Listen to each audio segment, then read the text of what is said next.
উপলক্ষে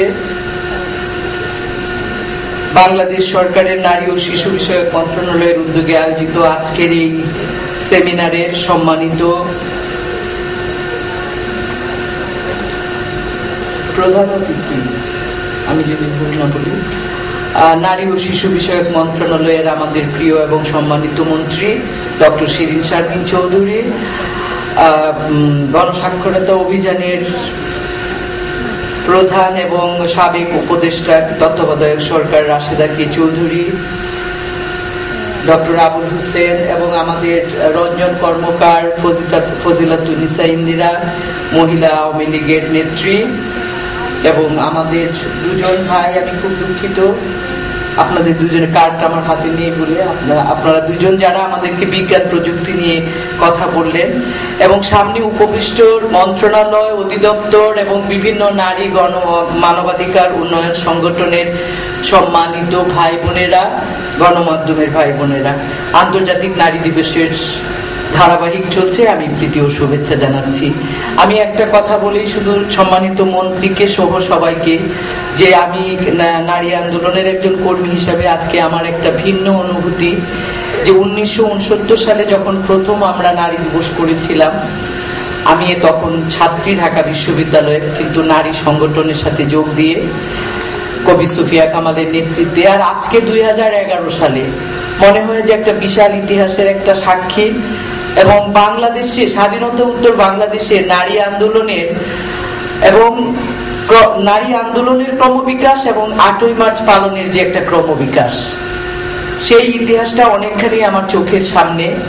ধীরে ধীরে কিভাবে এটা রাষ্ট্র, সমাজ, সরকার, ব্যক্তি এবং একটি সামাজিক একটি অনুষ্ঠানে পরিণত হয়েছে, আমরা গত কয়েকদিন ধরেই লক্ষ্য করছি। শহীদ মিনারে মা বাবা তার ছোট ছোট বাচ্চাদেরকে নিয়ে আসছেন শহীদ মিনারে, এবং সেখানে 8ই মার্চের অনুষ্ঠানে কেউ প্রদীপ জ্বালছেন, কেউ একটা গান গাইছেন। কালকে একটা ছোট্ট মেয়ে আমাদের সামাজিক প্রতিরোধ কমিটিতে তার মা নিয়ে আসলেন যে একটা কবিতা পড়তে চায়। আমার মনে হয় যে দীর্ঘ পথ চলার 100 বছর পালন যে এইভাবে তিলে তিলে আমাদের অর্জনের সঞ্চয় হয়, সেই সঞ্চয় আসুন আমরা নিয়ে সামনের দিকে আগাই। এমন কথা বলে আমার নির্ধারিত কথা নেই, এই ইতিমধ্যে যে প্রবন্ধগুলো আলোচিত হয়েছে এবং আমার নিজের কাজের, বাস্তব কাজের, আমার ব্যক্তিগত এবং নারী আন্দোলনে আমি দু একটি কথা বলে সময়ের দিকে তাকিয়ে আমি আমার বক্তব্য শেষ করব। আমার মনে হয় যে এবার যে জাতিসংঘ যে স্লোগানটি দিয়েছে সেটি হচ্ছে, আমরা সকলেই জানি, সেই স্লোগানও আমাকে আবার 100 বছর পিছিয়ে নিয়ে যায়। আমরা আসুন একটু স্মরণ করি যে নারী আন্দোলনের সূচনা কিভাবে হয়েছিল। আমি যদি 2 শতাব্দীর কথা বলি, রাইট টু এডুকেশন, নারীর শিক্ষা, আমরা মনে করি এই উপমহাদেশের কথা। রোকেয়া সাখাওয়াত বললেন নারী শিক্ষার বিষয়, নারীগুলোকে শিক্ষা দিয়ে, কর্মসংস্থান দিয়ে ছেড়ে দাও, তারা নিজেরাই তাদের জীবনের বাকি ব্যবস্থা করবে। এই যে এমন তর একটা যে আত্মপ্রত্যয়, আত্মবিশ্বাসের কথা এবং একটা দূরগামী দৃষ্টি নিয়ে একটা 200 বছর পরে আজকে জাতিসংঘের পক্ষ থেকে স্লোগান, শিক্ষা, কর্মসংস্থান, প্রশিক্ষণ, বিজ্ঞান প্রযুক্তিতে যে সুযোগ এবং অধিকার, সেটাই তার নিশ্চয়তা সৃষ্টি করবে ক্ষমতায়ন এবং নারীর কর্মসংস্থানের। চিন্তা করেন মেরি ওলস্টোনক্রাফট, তিনিও কিন্তু নারী, কন্যাদের অধিকার, শিক্ষার অধিকার নিয়ে।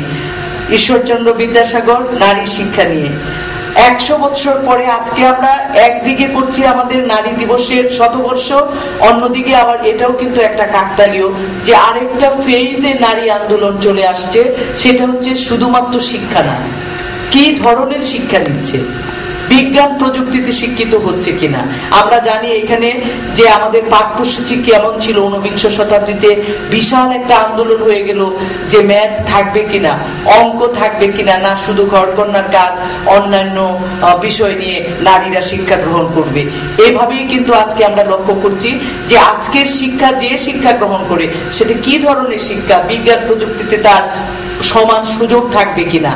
কারণ আমরা জানি 2009 এবং 10-এর হিসাবটা আছে যে পদার্থবিজ্ঞান, অঙ্ক এবং এই ধরনের বিষয়গুলো, বায়োকেমিস্ট্রি, ইকোনমিক্স যেগুলোতে ছিল, এগুলো পুরুষের ধরেই নেওয়া হয়েছিল, নারীদের জন্য আলাদা ছিল। সেখানে তারা এবার নোবেল পুরস্কার পেয়েছেন। আমরা জানি এইভাবেই কিন্তু আমাদের গ্রহ থেকে গ্রহান্তরে নারীরা মানব সন্তান হিসাবে আজকে অগ্রসর হচ্ছে। আমরা মনে হয় যে বাংলাদেশের স্বাধীনতার 40 বছর পরে আরেকটা ইতিবাচক সুখের অনুভূতি আমরা বলতে পারি যে আমাদের এই নারী ও শিশু বিষয়ক মন্ত্রণালয়ের পক্ষ থেকে, সরকারের পক্ষ থেকে, সরকারি উদ্যোগে আমরা সেই আলোচনায় অংশগ্রহণ করছি এবং সেখানে আমরা সমস্ত নারী মানবাধিকার সংগঠন সকলে মিলে আমরা গতকাল সেই আলোচনা শুনলাম, আজকেও ধারাবাহিকভাবে চলছে। এবং আমরা জানি যে অনেক নারী সংগঠন, অনেক উন্নয়ন সংগঠনের পক্ষ থেকে আজকে 15 দিন, 20 দিন, 1 মাসের কর্মসূচি ঘোষণা করা হয়েছে সারা দেশের বিভিন্ন শাখাগুলোতে, তৃণমূল পর্যন্ত। সুতরাং আমরা বলতে পারি যে স্বাধীনতার 40 বছর যে আমরা পূর্তি, আমাদের যে 40 বছর হয়েছে, সেখানেও আমরা লক্ষ্য করছি যে আমরা আমাদের ধারাবাহিক পথে অনেক চড়াই উতরাই পার হয়ে আবার আমরা একসাথে অগ্রসর হচ্ছি।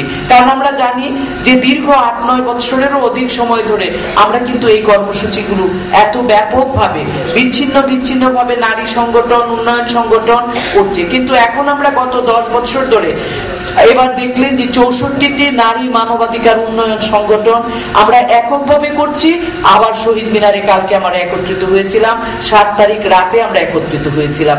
সুতরাং আমরা সেই ঐক্যবদ্ধ প্রচেষ্টা এবং সম্মিলিত প্রচেষ্টা এবং আমাদের ভেতরে যে সেই আত্মশক্তির কথাটা যে রাশিদা বললেন, যে আত্মবিশ্বাসের জায়গা থেকে এবং আমাদের দৃঢ়পত্য এবং প্রতিজ্ঞা নিয়ে যে আমরা আমাদের এই স্বপ্নের বাংলাদেশকে যে আমাদের কাঙ্ক্ষিত লক্ষ্যে আমরা নিয়ে যাব, সেখানে ভিশন 2021 এর সঙ্গে কি করে আমাদের এই আজকের আলোচনাগুলোর যোগসূত্র আছে, সেটাই আমাদের বিভিন্ন বক্তারা বললেন।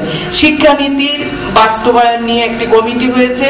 আমি এখানে বলতে চাই, আনুষ্ঠানিকভাবে সামাজিক প্রতিরোধ কমিটি যে 64 সংগঠনের পক্ষ থেকে, বাংলাদেশের নারী আন্দোলনের পক্ষ থেকে গতকাল প্রধানমন্ত্রী আমাদেরকে যে তথ্য জানালেন এবং আমাদের সংশ্লিষ্ট মন্ত্রণালয়ের প্রতিমন্ত্রী, যে নারী উন্নয়ন নীতি আবার ক্যাবিনেটে পাশ হয়েছে গত 7 তারিখে এবং সেটি নিয়ে আমরা কাজ করতে যাব।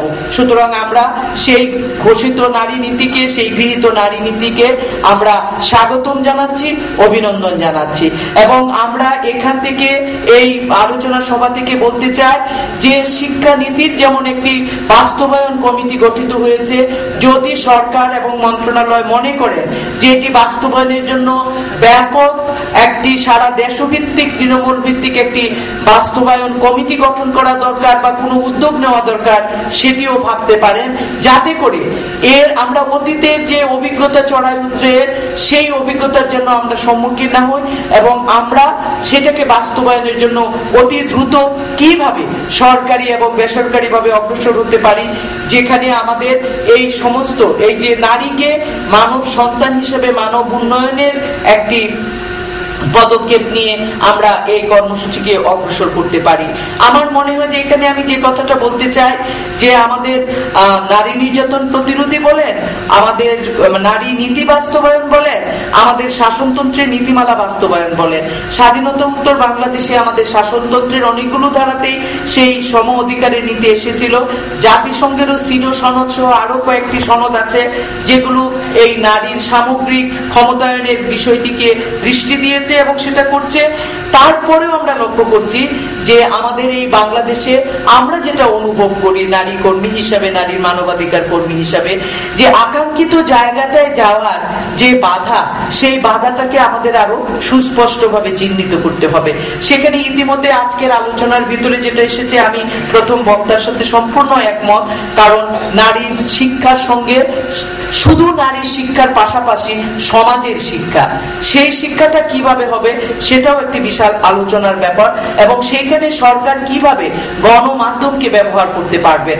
কারণ নারীর শিক্ষা জরুরি, তার নিজের পায়ের নিচে মাটির জন্য তার প্রশিক্ষণ দরকার, সে যাতে একজন যোগ্য নাগরিক হিসাবে ফলপ্রসূভাবে সেই দায়িত্ব, যে ভূমিকা একটি নূতন স্থান তৈরি করবে, তার নিজের জন্য শুধু না, সমাজের অগ্রগতির জন্য, অর্থনৈতিক বিকাশের জন্য, সামাজিক বিকাশের জন্য।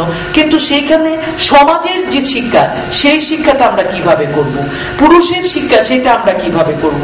রাশেদা বললেন যে এডুকেশনের মানের বিষয়টা প্রাতিষ্ঠানিক, তার আলোচনা অনেক তথ্য সমৃদ্ধ ছিল, সুতরাং সেটা আমি রিপিট করছি না। আমি যেটা বলতে চাচ্ছি, কি শিক্ষা গ্রহণ করছেন, জেন্ডার লেন্সটা আছে কিনা আমাদের পাঠ্যসূচিতে। সেখানে আমরা জানি যে অতি সম্প্রীতি গৃহীত যে শিক্ষানীতি, নারী নীতির সঙ্গে শিক্ষানীতি, নারী মন্ত্রণালয়ের সঙ্গে 15 লাইন মিনিস্ট্রির মাঝে আমরা জানি যে শিক্ষা মন্ত্রণালয় একটি, কারণ এই বিষয়টাকে আরো বেশি কিভাবে আমি জানি না, সেটা সংশ্লিষ্ট মন্ত্রণালয়, তারা হয়তো আরো বাস্তবে পরিকল্পনা করবেন। কিন্তু আমি শুধু এটাই উল্লেখ করতে চাই সংক্ষেপে, সময়ের দিক খেয়াল করে, যে আমরা বেইজিং কর্ম পরিকল্পনায় যে 12টি বিষয়ের কথা বলেছিলাম, সেইখানে কিন্তু ওইভাবে আমরা সেটাকে যুক্ত করব। সেইখানে আমি একটু বিনীতভাবে স্মরণ করাতে চাই যে আমরা বেইজিং প্ল্যাটফর্মের আলোকে 97-এর যে নারী নীতি আসলো, তার ব্যাকগ্রাউন্ড ছিল যে 95-এ আমরা বেইজিং 4th বিশ্ব নারী সম্মেলন করে একটি 12টি ইস্যু নিয়ে দেশে ফিরলাম। 96-এ এই সরকারি মাননীয় শেখ হাসিনার সরকার যখন গঠিত হলো, এই নারী নীতি মানে প্রণয়ন করা হলো সকলের সঙ্গে আলাপ আলোচনা করে। সুতরাং তার একটা কর্ম পরিকল্পনা ছিল। সুতরাং আমার মনে হয় আজকে 2021 সাল, মানে 11 সাল, এর মাঝে কিন্তু আমাদের যে নারী সমাজ, তাদের অনেক অগ্রসর হয়েছে, সমাজ অগ্রসর হয়েছে, নতুন বাস্তবতা, নতুন জটিলতা, নতুন চাহিদা। সুতরাং এইখানে আমি মনে করি যে সামগ্রিকভাবে জাতীয় নারী উন্নয়ন নীতি, 8ই মার্চের মূল চেতনা, শিক্ষা, বিজ্ঞান, প্রযুক্তিতে প্রশিক্ষণে কিভাবে সম অধিকার, রাজনৈতিক ক্ষমতা এবং নতুন যে অর্থনৈতিক অবস্থা বাংলাদেশে, তার পরিপ্রেক্ষিতে বাংলাদেশের নারীদের জন্য আরো কি কি করণীয়, সেটা নিয়ে আমাদের একটি কর্ম পরিকল্পনা, অ্যাকশন প্ল্যান, আমি বলবো যে অ্যাকশন প্ল্যান হওয়া দরকার। এটা আমার একটি সুপারিশ থাকলো। আরেকটি হচ্ছে যে এই সুপারিশে যে নারী যখন বলি, তখন কিন্তু তার সঙ্গে কোন শ্রেণীর নারী, বাংলাদেশের অসম বিকাশের কথা রাশেদা বললেন যে এক এক জায়গায় শিক্ষাটা এক এক ভাবে হয়, নারী ড্রপ আউট, এবং কেন ড্রপ আউট, ড্রপ আউটের যে কারণটা বললেন, বাল্য বিবাহ একটা মূল কারণ। বাল্য বিবাহটা কেন হচ্ছে? কারণ দরিদ্র মা বাবা, অত্যন্ত দরিদ্র, পভার্টি, এবং তার সঙ্গে হচ্ছে সিকিউরিটি। সুতরাং এই এতগুলো বিষয়কে যদি আমরা মানে অ্যাড্রেস না করি, তাহলে কিন্তু আমরা এটা কিভাবে আমরা একটা সমন্বয় ঘটিয়ে এটাকে আমরা মানে অ্যাড্রেস করব, সেটার জন্য কিন্তু আমাদের একটা মানে কর্ম পরিকল্পনা, সেই জিনিসটা কিন্তু আমাদের অ্যাড্রেস করা দরকার। আরেকটি বিষয় হচ্ছে যে মানে যাতায়াত ব্যবস্থা যে বিষয়, সেগুলো নিয়ে আমি কথা বলতে চাই না। আমার মনে হয় যে সেই জিনিসগুলো আমি নারী নীতি, শিক্ষানীতি, এবং এই শিক্ষানীতিতে যে জেন্ডার লেন্সের বিষয়টা এসেছে, যতটুকু এসেছে আমাদের আর কি, যে আজকে জেন্ডার ইকুয়ালিটির বিষয়টা স্কুল থেকে বিশ্ববিদ্যালয় পর্যন্ত যে নেওয়ার বিষয়টি এসেছে। Gender and women studies Dhaka বিশ্ববিদ্যালয়ে আছে, আমার জানা মতে জাহাঙ্গীরনগরে আছে কিনা আমি শিওর না, শাহজালালে নেই, চট্টগ্রামে নেই। এবং আমরা জানি যে